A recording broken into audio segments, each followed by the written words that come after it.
thing. I don't know. I guess mostly for the reason because, well, it was just kind of old hat I-80. You know what I mean? Doesn't matter I-80 westbound. Doesn't matter I-80 eastbound. Making our way through Nebraska and Wyoming on into Utah. It was just kind of, it's just old hat. I don't know. Nothing to see. Wasn't much to talk about. So gave this guy some rest. I don't know. Anyway, so yeah, so we're still making our way out to Sparks, Nevada with this here load of 42,000 pound load of paper reams. And it appeared to be colored paper reams too. I don't know for sure, but it appeared to be like they had colors on them. They weren't just like plain white reams or nothing. But I don't know. They might be plain white. I don't know. If I remember to, I'll grab a picture of them from the back of the trailer when I pop it and stick it on the video here. But yeah, so yeah, still making our way out there to Sparks. Oh boy. Somebody got pulled over and they're getting their car searched and everything. That's a shame.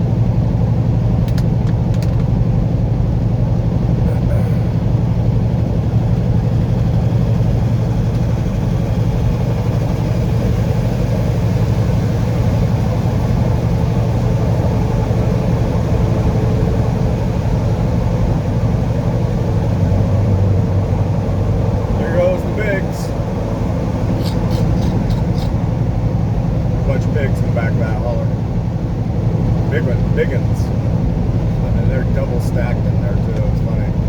I don't know how the pigs feel about that up there on that top shelf. That thing, but actually, I don't know how the pigs on the bottom shelf feel about having the pigs up above them. Because I'm telling you, I mean, you know, like they don't wait to use the restroom. You know what I'm saying? And that's why I really don't like being this close behind pig or bull haulers. Thanks, boss, for passing me up and getting right in front of me there. I'll tell you, it's one thing to have a rock hit your windshield, you know, like off the back of a dirt hauler. It's a completely different thing to see your windshield become coated from following a cattle truck, or in this case, a pig truck. Yeah, I know, it's gross. I agree. So let me drop back a little bit.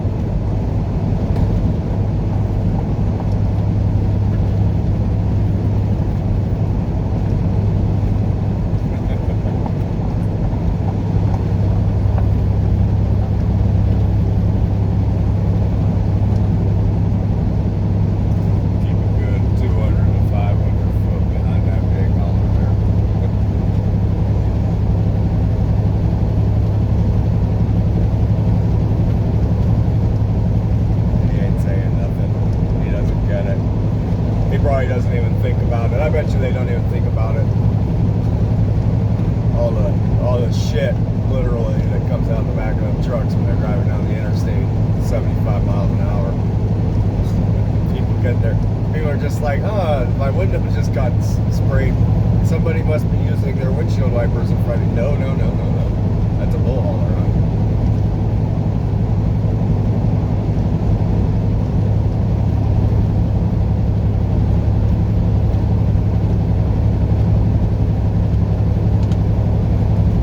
So anyways, the obscenities aside, let's check in real quick. We got now Sunday, July 11th, 2021.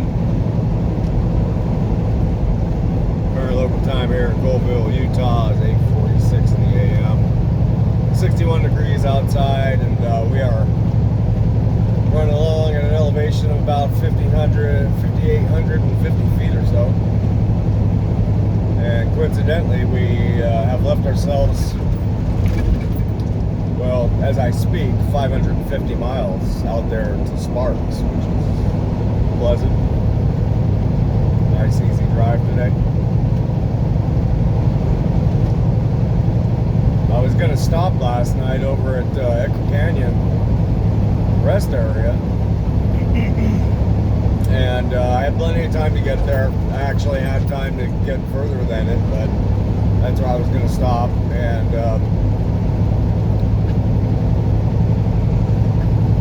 it had occurred to me that the last time that I drove through here, I was headed eastbound. I saw that they were tearing up the eastbound rest area.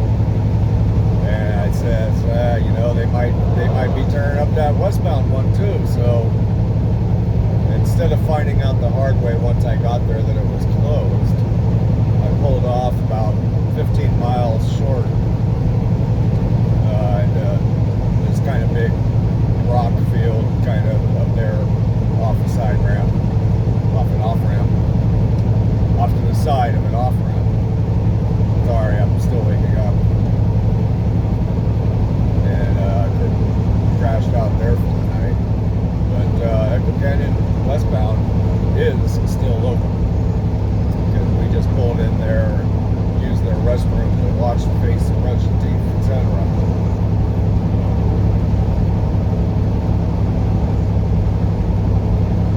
So that's cool, I guess. It's cool and cold hill.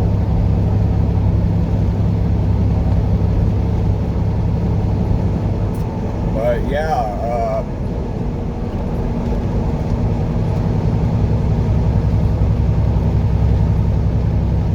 it was just a good thing to see that where I was pulling off. I got myself under 600 miles to go, so I think we put in about 705 yesterday or something like that.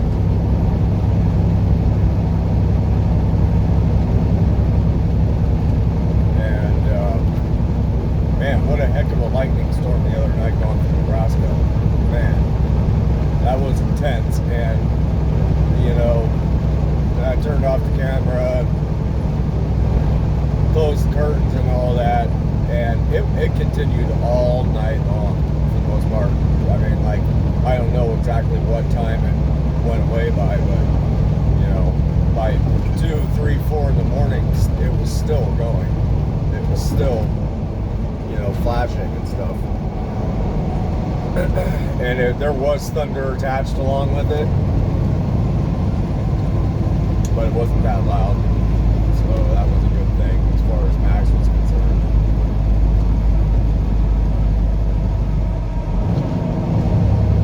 And we got going. And, you know, the next morning, and we're running along there. And sure enough, there was a couple trucks that got tangled up together in it, and they were wrecked in the median there, over there in the grass. And both of them stayed on their wheels, right? But it was a nasty looking wreck. I mean, it was so, however it happened. I mean, it was two eastbound semis, and they just tangled up with each other, like I said. And, you know, whatever did it, however, I don't know. I mean, because they were both on their wheels. Like I said, both their trailers and both their tractors were still on their wheels, right? They were both jackknifed.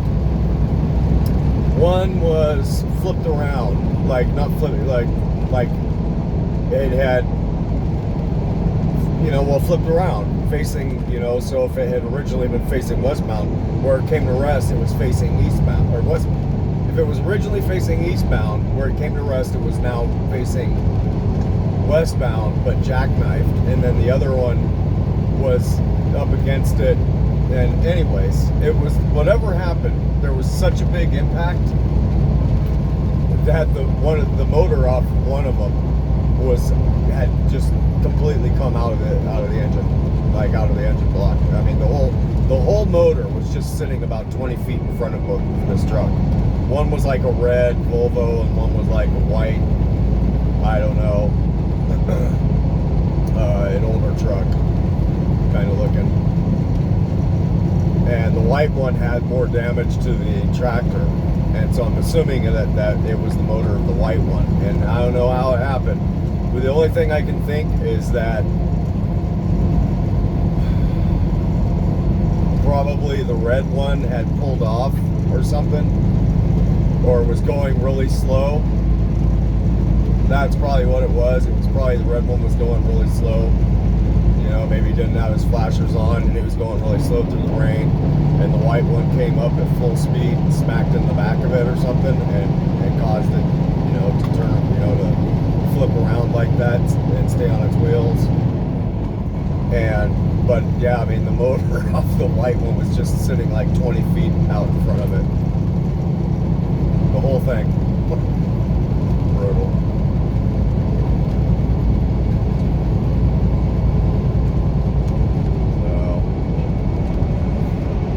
I mean,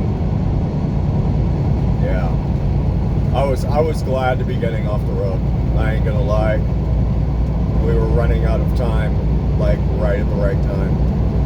And what was funny was where we stopped, it was kind of calm. Like it was raining and stuff, but it wasn't like windy like it had been, which is weird. I don't know why that was, but yeah, maybe it was just timing and it had just passed over or whatever. I don't know. So, anyways, there's the story of yesterday, etc. The rest of it was all just kind of ho-hum. So. We're gonna be pulling off at TA Tuella in about whatever it is, 50 or 60 miles or something like that. See if we can get an oil change done on this truck for the boss. So, anyways, that's it for now. Talk to y'all later. Well, hey there. How's it going? Welcome back. Greetings to you from Golconda, Nevada. Over here just off the I-80, of course, where we have pulled off and decided to do our half-hour break on the way out to Sparks, of which we only have about 200 more miles to go. About a 3-hour drive. And it's hot out here right now. It's so hot, in fact. Max doesn't even want to be out there because it's too hot on the ground for his paws. Like his paws are burning because we're just like out here, like there's no trees or nothing, and we're out here kind of in a gravel turnout. And yeah, he was like picking up his paws, like all 4 of them, like picking them up, you know, like trying to get them all off the ground at the same time, licking them and stuff. So I took him off into the dirt right there, and then he went to start digging in this big old mess of dirt and got himself all dusty. So, yeah, but yeah, it's hot. What do we got? It's telling me 108 right now, so that's probably 102, something like that, 103. And we got about 20 more minutes to kill to finish our break. We're just kind of like he couldn't handle it. It's too hot out there for his feet, for his little paws. So speaking of Max, I got to show you something what happened. So we pulled off yesterday at Petro Laramie in Wyoming, kind of like we always do, right? And we did that for a half-hour break too. That was the intention of stopping there. We didn't need fuel, but we needed to do our break, and I wanted to see if they had any food. And so anyways, so we made our way over to the dirt lot like we always do. And we got out, and I had him off the leash so we could play some ball. And so we played some fetch and stuff. And it wasn't like terribly hot out there or nothing, but he started kind of getting lazy kind of fast, you know, and so, all right, we'll put the ball away and we'll just go do a walk. Excuse me. And the walk, what we normally do when we go over there is just along this fence. And what we do is we just go a long ways across it. We'll usually go back and forth a few times, like 4 or 5 or 6 times. You know, we'll just walk the length of this fence back and forth, and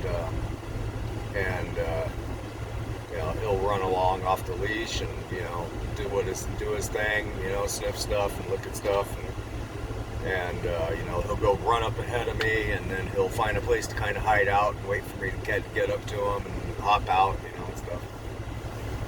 And so we're walking along, and there's this section where there's some like bushes. They're kind of almost like trees, but they're like really small trees. They almost look like bamboo or eucalyptus or something, kind of. But that's not to say that's what they are. They just kind of have that appearance, but they're really small. They're the size of big bushes.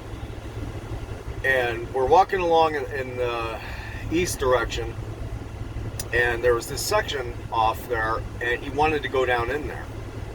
And you know, and I called him out. You know, I didn't want him down in there because I don't know what's down in there. You know, and so he came hopping out. You know, we went on down to the end.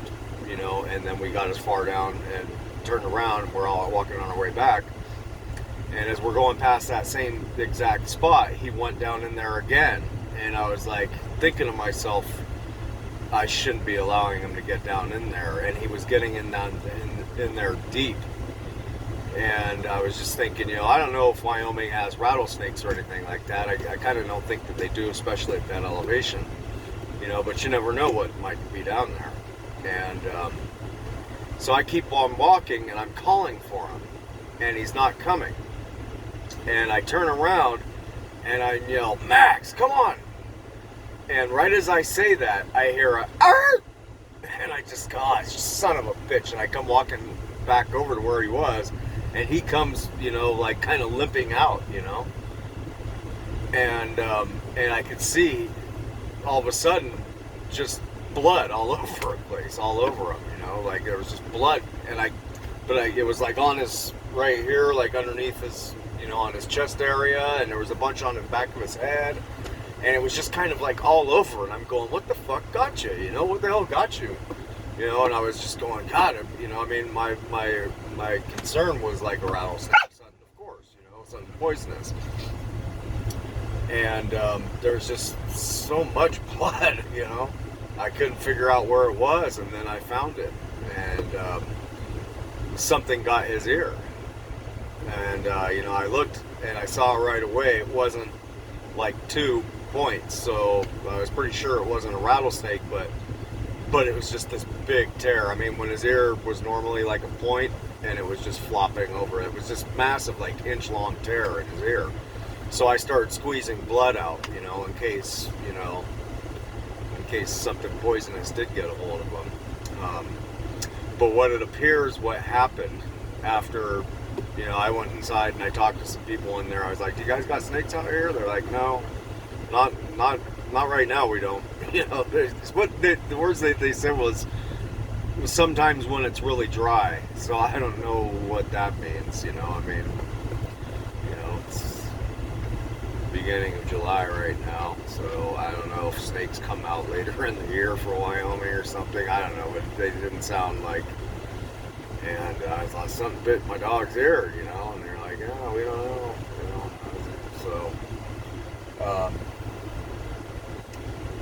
So anyways, yeah, it's just this big long tear, you know, and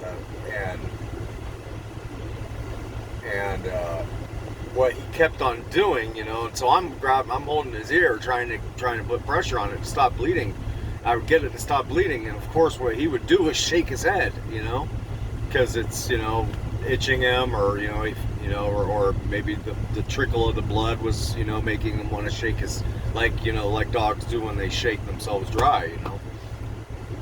And so every time he did that, it would open back up, and I mean, this thing was gushing blood. I mean, it was a lot of blood. And every time he would do that, of course, the blood just slings everywhere, you know.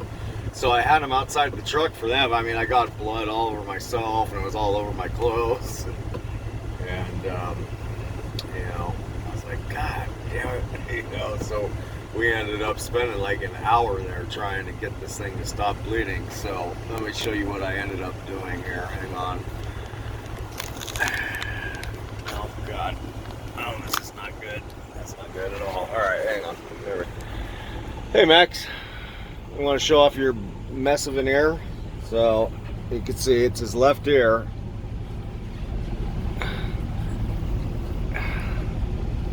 The glare of the sun is not helping here.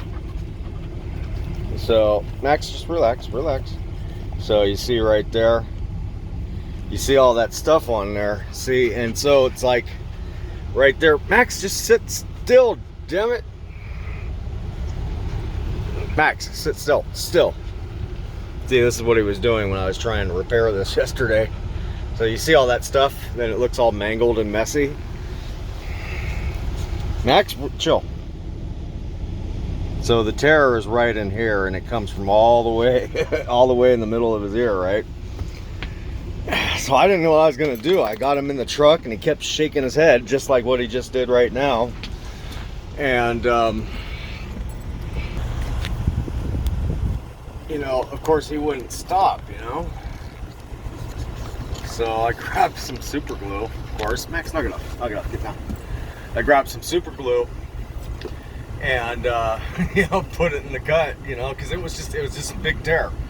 So, you know, I figured, you know, there's no way this thing's ever going to stop bleeding on its own if he keeps on shaking his head, and I can't get him to stop shaking his head if I keep driving, and I need to keep driving. So I grabbed super glue, and you know, I mean, you see how he is, even just trying to show you his ear. It's not easy to get him to sit still, you know. So I put the super glue in there, and I'm holding his ear together, you know, trying to wait for it to dry, you know. And so there's a trick with super glue. Oops. There's a trick with super glue. What you can do with super glue is any kind of cloth or fabric-y material, if it comes in contact with super glue, it instantaneously hardens. And I mean, it gets hard. It's like fiberglass. Max, get down.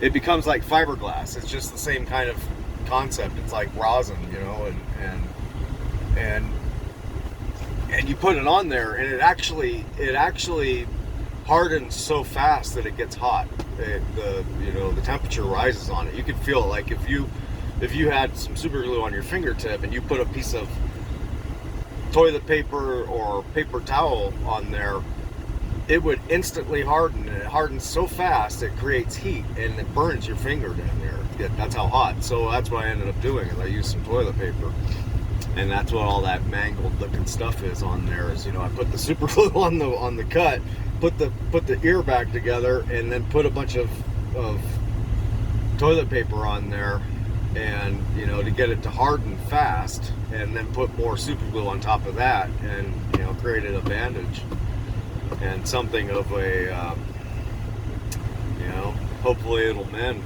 You know, hopefully I got it close enough together that the flesh will re-mend with itself. I'm hoping. So I did that, and of course even that wasn't quite enough.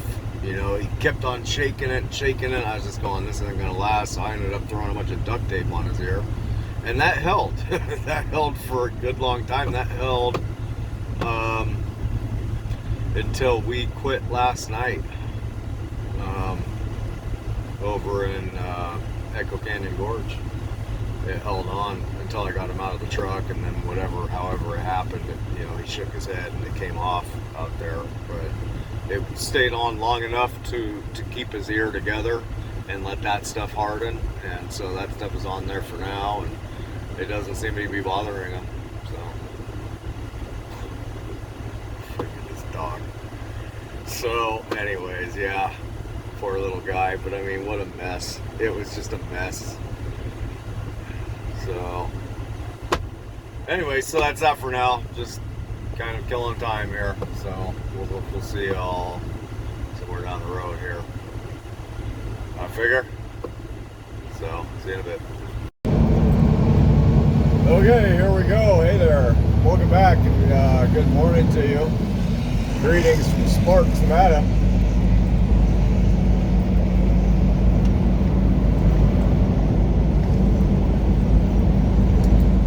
We are coming in for landing here.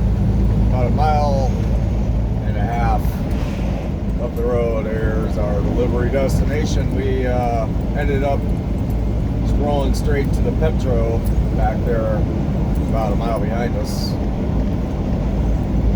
And coming to a rest last night over there. And wasn't much sense in bringing it in for that. So we actually have a new day now. Oh God, I said it again. Yeah, so anyways, but it is Monday, July 12th, 2021. Current time out here in Sparks, Nevada, Pacific Standard is 7:18 in the AM, which would explain probably the lack of sounded motivation in my voice right now.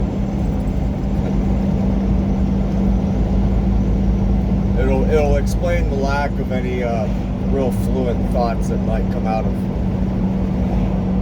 my mouth right now. Actually, we have just gotten up, basically. Semi got our shit together and basically took off, left Metro. So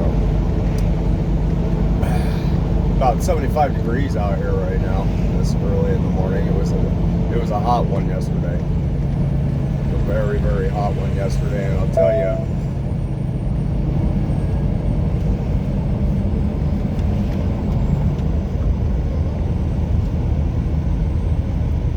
we got to the Petro yesterday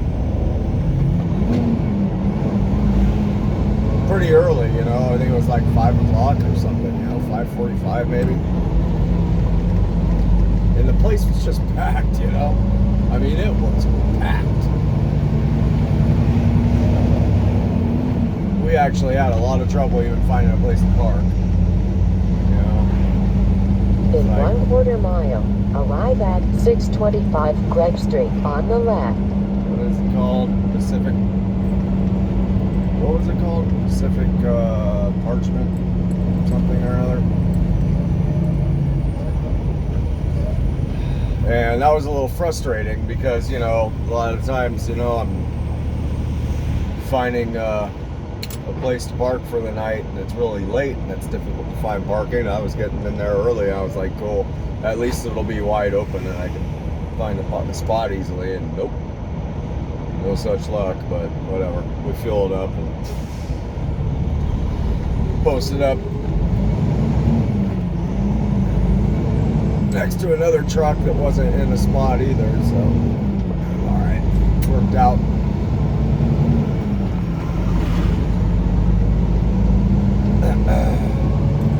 And I'll tell you this also, there it is, it's got to be at Patterson.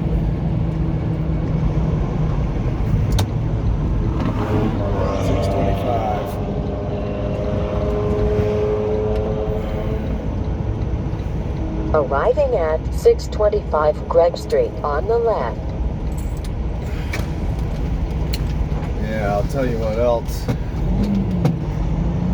One of the things that's really always bothered me when I park at truck stops is finding a decent spot and then having somebody show up and park next to me and their truck will overpressurize all night long. Max, shut up. And it'll basically sneeze air all night, you know.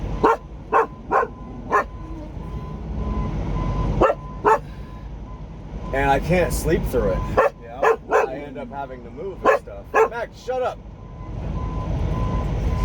And well, guess what? My truck has now become one of those trucks. It sneezes all night long.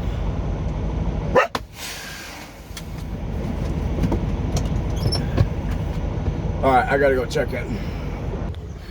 Okay, here we go. Told you I'd show you. So, here's these big ass rings of paper. Freaking massive. Yeah. I gotta climb up here. Hang on. Here. And pop these straps here. But yeah, see, double stacked the whole way. So, when I first got loaded, see this big one right here, this one, it was stacked right here and it was making me too heavy on my drive axle. So but Yeah, these things are monsters. 1,413 pounds. That's probably the biggest of them. I don't know, there might be bigger ones in there. You never know. So, there you go. Alright, hey there. So, so it just occurred to me that I didn't finish explaining what happened with Max's ear. You know, I was really worried about like a rattlesnake or something like that, and I was even thinking like maybe a ground squirrel got him. You know, something with sharp teeth, because his ear was like, you know, like I said, it was completely torn in half. Like, I mean, it was like a piece of paper that you tear, right? About an inch long. So the conclusion that I came to what happened is that he went down in the bushes where this barbed wire fence is, and I think what happened was he probably, you know, his ear probably flopped over on a barb, and when I called him out of the bushes, he probably just, you know, jerked back, you know, to come, you know, and his ear was probably hooked on that barb, and it just torn through. So anyways, I figured I should probably go ahead and just, you know, because I forgot to mention that. So, but yeah, let's see if we can see here. It's definitely healing. I mean, all that stuff is still on there. All that toilet paper and super glue is still on there, and it's still on there. It's holding. So you never know. We might not have a floppy ear forever. We'll see. We'll see in a few days. So anyways, there you go. Just wanted to finish my story. So talk to y'all later. Okay, here we go. Sorry for yelling. I'm just kind of feeling like a villain. I don't know. I'm feeling a little irritated right now, but that's neither here or there. You'll all do it. All right, well, whatever. Welcome back, and good morning, no, good afternoon to you, and greetings from California. Welcome to California once again. We have officially crossed the state line back into communist country. Back into the Republic of California, I guess, as we run across the Truckee River here. And we're just running a short little haul here on home, basically. We went and delivered over there that load of paper, and they got us loaded fairly quick. And while we were there getting unloaded, I got another dispatch, which was which sent me over back over to Lead Dog Brewery, which is an establishment I picked up from once before, and it was a load that was identical to the one I did before, which would have had me delivering over in Auburn for a first stop, and then a second stop over in Stockton, I think, or no, not Stockton, Livermore. And so I headed on over there, and there was nobody there. There was one guy working inside who was like a technician or something, working on some tanks, but the people who actually run the joint weren't there. And so I hung around there for about an hour waiting for them to show up, and it turns out that that particular load was misscheduled and wasn't going to be ready to be shipped until tomorrow. And so basically we had no load.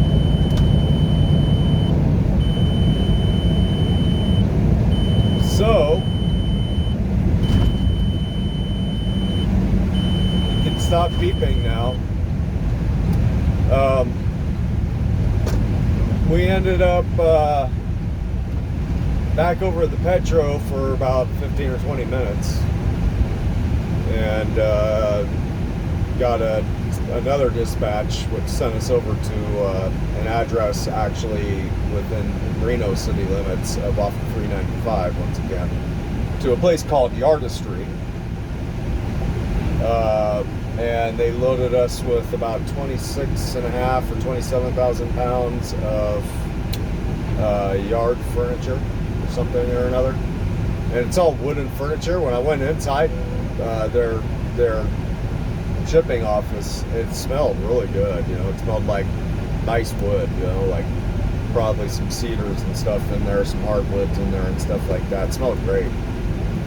And therefore the trailer itself smells incredible now too. So, and then yeah, we basically got ourselves going and got underway, and we're going to be delivering this load to a place.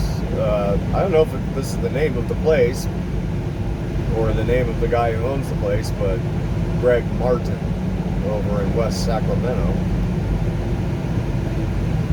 I mean, the guy who answered the phone when I called them and gave him my ETA, his name was Greg. But I think the place is called Greg Martin, so I don't, you know, you do the math.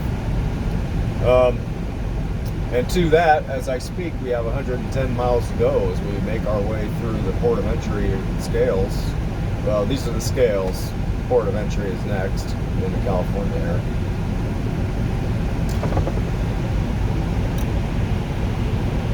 And this truck is driving me up a freaking wall right now.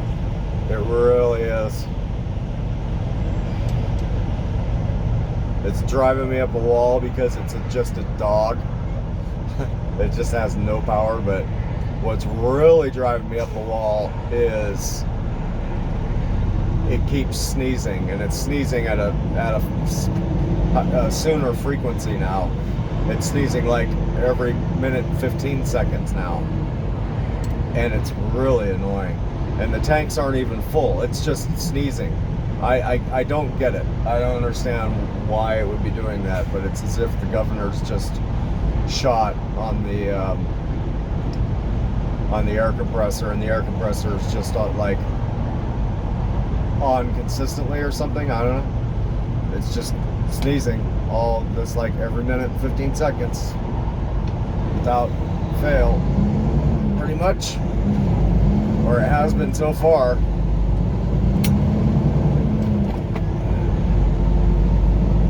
And boy, I'll tell you what, there it goes. That is really freaking annoying. It's annoying that it's doing it, but it's annoying because it doesn't make any sense, because we're talking about a system that where basically it's a safety release valve, right? So when the tanks become overpressurized, that's when it sneezes. So Max, shut up. To let off excess air, right? So the tank doesn't explode. That's what it is, but the tanks aren't full. Not according to my gauges, they're not. And so it doesn't make any sense. So that even makes it even more frustrating, right? I just don't know. But whatever. So yeah, hence I'm kind of just in the mood right now. And on top of that, we're entering my favorite places in all the United States, California, and I am being sarcastic. And on top of that, this truck is just a dog. We got like 26,000 pounds in the back, and it can barely make it up these littlest of hills that I used to just tear up. You know, we basically, like I think I said before, we lost about 150 horses in our army. They just up and died. You know, somebody stole them. That's what it is. Somebody stole about 150 of our horses. And yeah, I don't know if we're gonna get them back. So it makes trying to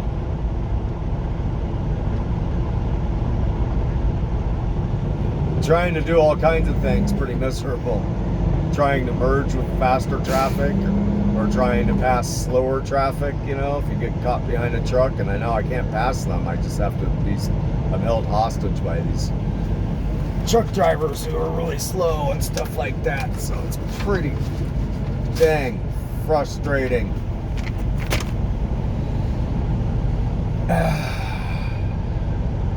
And we're entering California.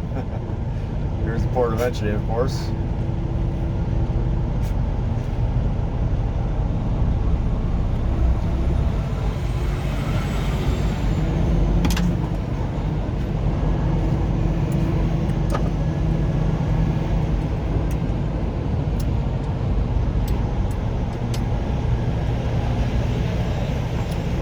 Patio furniture.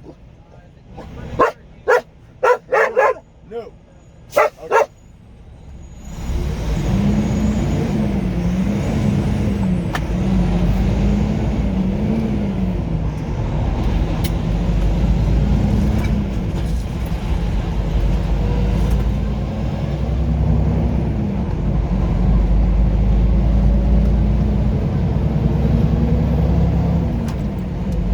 Well, that was easy peasy, nice kid.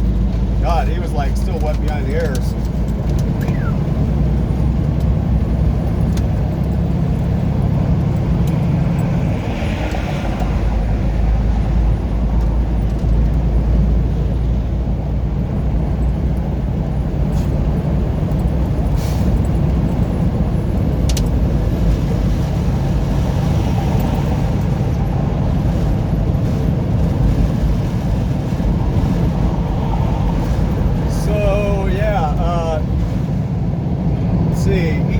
For about 2:30, 2:45 down there in West Sacramento, and then we got a few odds and ends to take care of after we deliver, I guess, and then going on break. So that's the deal for now. So anyways, we'll see y'all up there. Okay, here we go. We are at the top of the hill at the brake check area.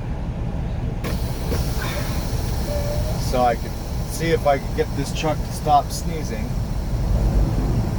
by depressurizing the tanks using the metal. And now we gotta see if we can work our way back up to speed here.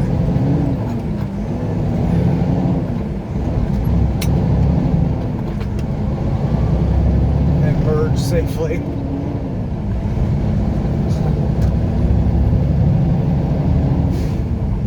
There's the first sneeze, and the tanks aren't anywhere near full. I got one tank at about 115 psi. That's the primary, and the second tank at about 105 psi. And I just got a sneeze out of it.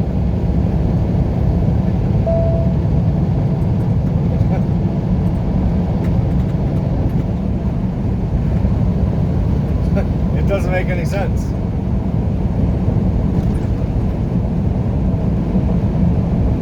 It makes no sense at all. And then the engine brake on this thing, it's just worthless. It does nothing. I mean, it really is like it essentially does nothing. I got 27,000 pounds in the back. We just went down a tiny little grade with the engine brake on high, and it did not slow us down at all. We maintained 63 miles an hour with the engine brake on high. 27,000 pounds. That's a worthless engine brake. So we're starting this off at 60 miles an hour, engine brake on high. We're up to 63, 64, 65, engine brake on high, 67, 68, 69,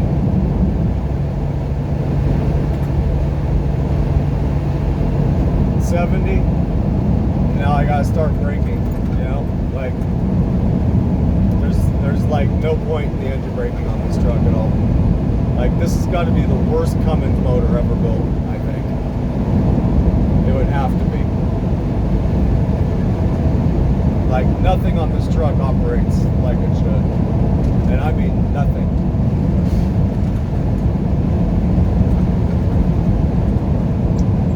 Wow. I mean, I might as well just not bother with the engine brake because it's not doing anything for me.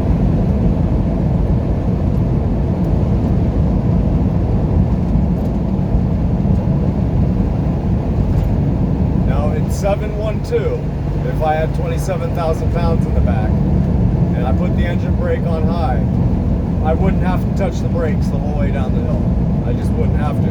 As a matter of fact, it would over slow me down to the point where I would have to give it acceleration, right? It would actually over slow me. This one, this is only 27,000 pounds in the back. Doing this with 45,000 pounds in the back, not good. Just not even good at all. See that runaway truck ramp? This truck will wind up in a runaway truck ramp eventually.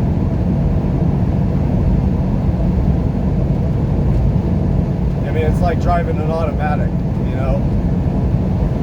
Like, it's pointless having a stick in this truck, kind of. I don't know. Everything about this truck is pointless. I don't know. Whatever. Engine brake is still on, by the way, and I'm at 64 miles, 65. And we're not even going downhill. We're going uphill, and I'm going still 62. Now I'm at 58, going back downhill a little bit, and I'm already up to 62. Engine brake is still on, doing nothing.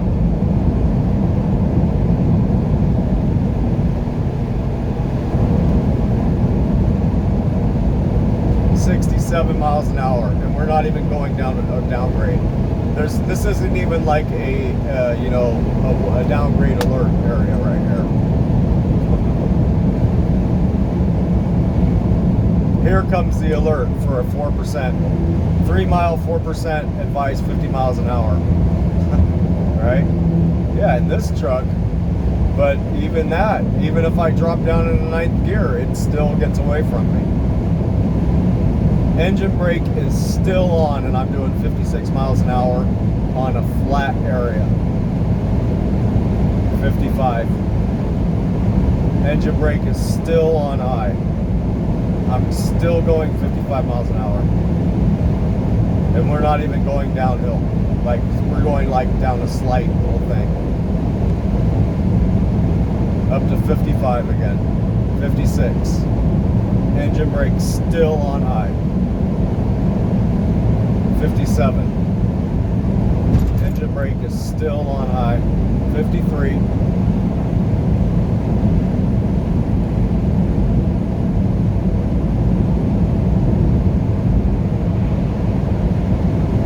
Now we're beginning a slight downgrade.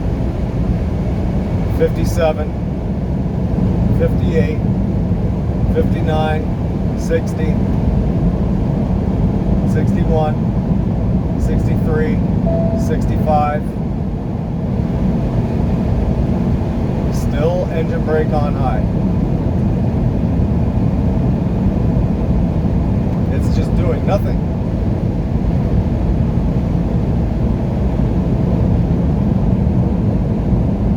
Like, I can take it off and it'll be the same. 63, the engine brake is off. 64. 65. Okay, engine brake on. 66.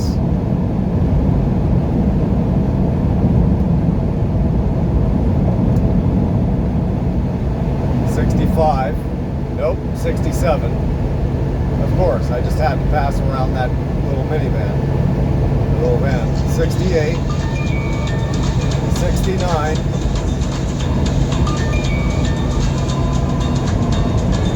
Unbelievable.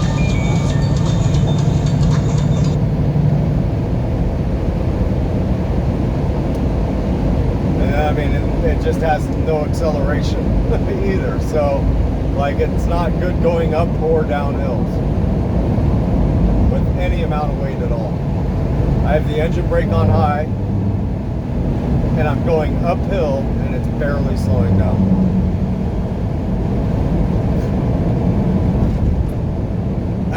Whatever, gotta go. Okay, here we go. Welcome to West Sacramento.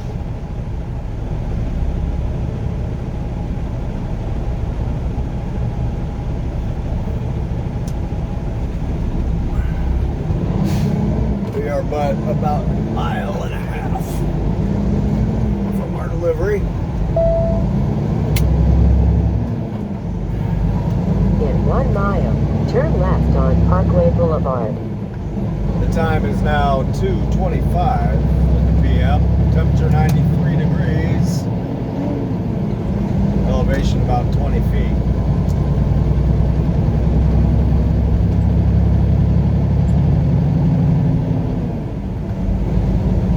And how painful it is to be back in California, I'll tell you what. Painful.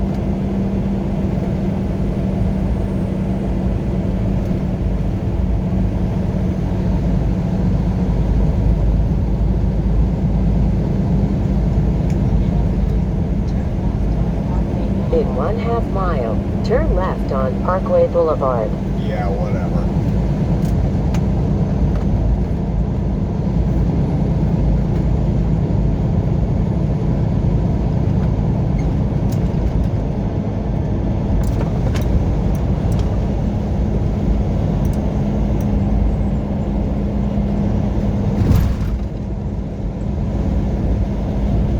Yeah, I don't know what it is. It's just weird. It's like this. So, yesterday, Turn left on Parkway Boulevard. we were running along through Nebraska there. And it was so windy, right?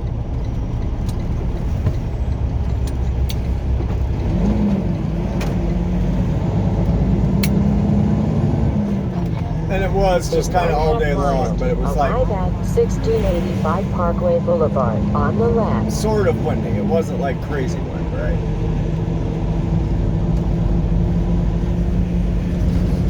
But all of a sudden, you know, I mean, we crossed over into Wyoming, across the state line into Wyoming, and it was just like, all of a sudden, it was just extra windy. The minute we crossed over the state line, and everybody knows, well, yeah, Wyoming is windy. It was like that. It was like, as soon as, like somehow or another nature abides by state lines, which is just dumb because state lines are just imaginary concepts, right? They're just concepts, right? Within nature. But I'll tell you what, it was just like that. It was like, as soon as we went over the state line in Wyoming, it was just all of a sudden crazy wind. What are we looking for? 1685? Arriving at 1685 Parkway Boulevard on the left. Well, the same can be said about the relationship between, oh boy, people in California.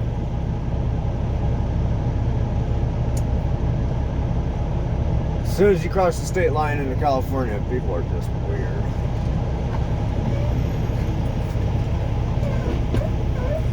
Boy, I don't know if I'm going to be able to do a Yui in this parking lot here.